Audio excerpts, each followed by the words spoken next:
Hi hello welcome to my channel. ఇవాళ నేను మీకు సగ్గుబియ్యం పాయసం ఎలా చేయాలో చూపిస్తున్నాను. సమ్మర్ వచ్చేసింది కదా, అందుకు చాలా హీట్గా ఉంటుంది కదా. ఇలాంటి సగ్గుబియ్యం పాయసం, పెసరబేల పాయసం ఇలాంటివి తింటే కొంచెం బాడీకి కూల్గా ఉంటుంది. అందుకే ఇవాళ నేను తయారు చేయబోతున్నాను. నేను సగ్గుబియ్యం కప్ తీసుకున్నాను.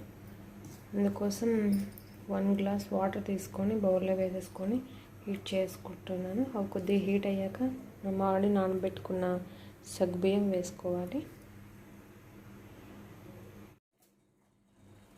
చూసారా, వాటర్ హీట్ అయిపోయాయి. ఇప్పుడు ఇందులో మనం ఆల్రెడీ నానబెట్టుకున్న సగ్గుబియ్యం వేసేసుకున్నాం.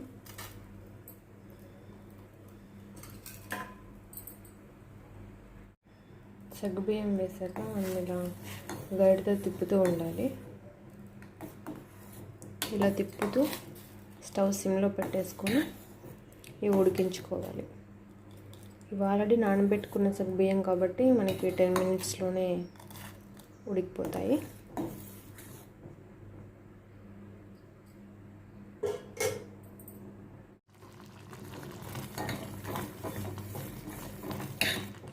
చూసారా, సగ్గుబియ్యం ఇలా ఉడికిపోతున్నాయి.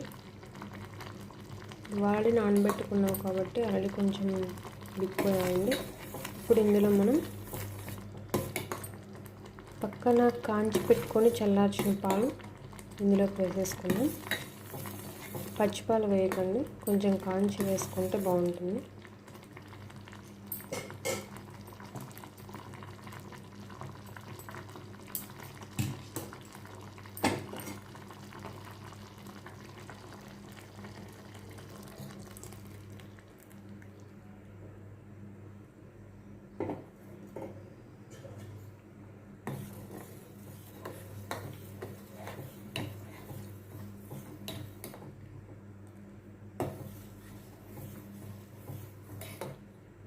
వీటిని ఇలా తిప్పుతూ మరిగించుకోవాలి, లేదంటే అడుగంటిపోతుంది.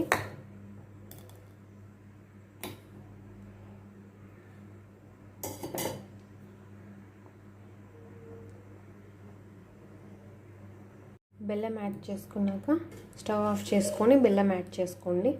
బెల్లం యాడ్ చేసుకున్నాక స్టవ్ ఆన్ చేసి ఒక 5 మినిట్స్ ఉడికించండి. దాన్ని ఏమి గరిటెతో మరీ కలపకుండా మూత పెట్టేసుకోండి. చూసారా, బాగా ఉడుకుతుంది కదా. నేను సగ్గుబియ్యం తీసుకున్న కప్తోనే 1 కప్పు తీసుకున్నానండి బెల్లం. ఇంకా స్వీట్ ఎక్కువ కావాలనుకునే వాళ్ళు 1.5 కప్ తీసుకోవచ్చు. ఇప్పుడు ఇందులో మనం ఇలాచీ పౌడర్ వేసుకుందాం.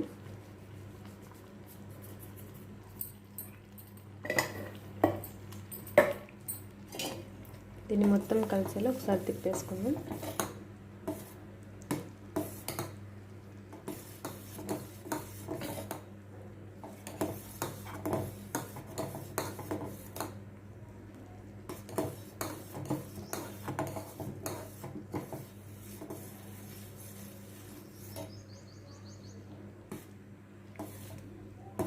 ఇలా ఒక 5 మినిట్స్ ఉడికిచ్చేసి దించేసుకుంటే సరిపోతుందండి.